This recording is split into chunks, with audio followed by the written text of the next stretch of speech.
This was Denny's chance. Listen. Inside. You're clear again. That's way Harvick. I was so surprised that Denny didn't have, Denny didn't drive right by him, but that tells me Denny was also out the gas right there too. Denny's tight right there. See how tight Denny got getting up the racetrack? Wow. But when you come out of the throttle on corner exit, and the guy behind you doesn't pass you, you're like, whoo, That's what got away with one, got away with one. I was like, Harvick's sitting there going, oh no, oh no, oh no. You saw it. And when Kevin did that, you saw him immediately look into the mirror like, oh no, I just blew it. Right. And then all of a sudden, the 11 stays behind him. Yeah, that was a while. That's a great race. A lot of fun.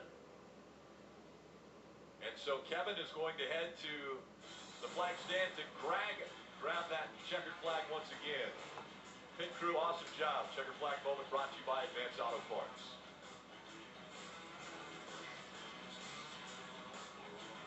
Now for Kevin Harvick.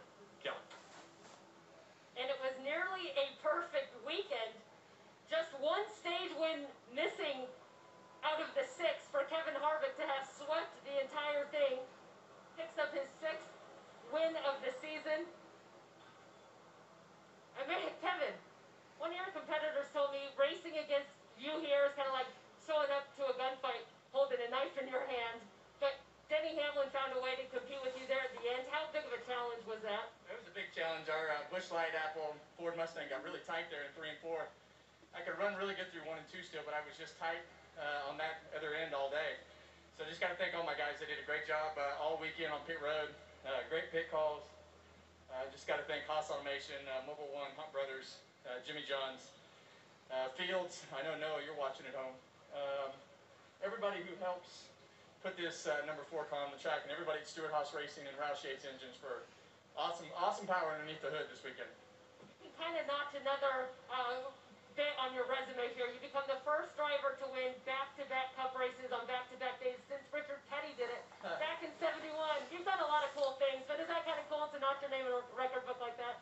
Well, it is. It's been a long time since I've raced back-to-back days, let alone, in the Cup car. I've never accomplished that, obviously, but we've done that a couple times, this year. So, I think for us, it's worked out pretty well. We're hoping it goes the same way at Dover when we go there in a couple weeks.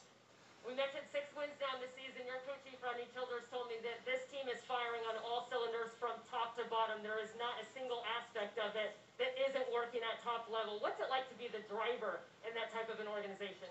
Well, it drives you. And, I think when you look at my team, we've been together for going on 7 years now, and you look at the confidence that everybody has in each other, the details of the race cars and the thought of everything that goes into everything that we do is just untouchable. So that's what it takes, are details to make these race cars go fast. I want to say hi to my family at home, Keelan, Piper, Mom.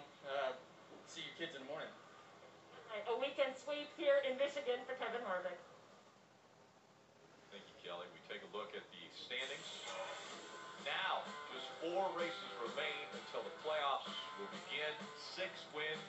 Kevin Harvick broke that tie with Denny Hamlin. 35 playoff points, that's like a bowl game in golf. You're going to have almost a whole race in each of the rounds that you're going to be able to utilize those playoff points. They go with you all the way up until the championship 4. Now at the 16-17 mark, a little bigger gap here. We see Eric Jones, Jimmy Johnson. They are 26 points behind William Byron. So you make the playoffs in the top 16, and it's a big fight right there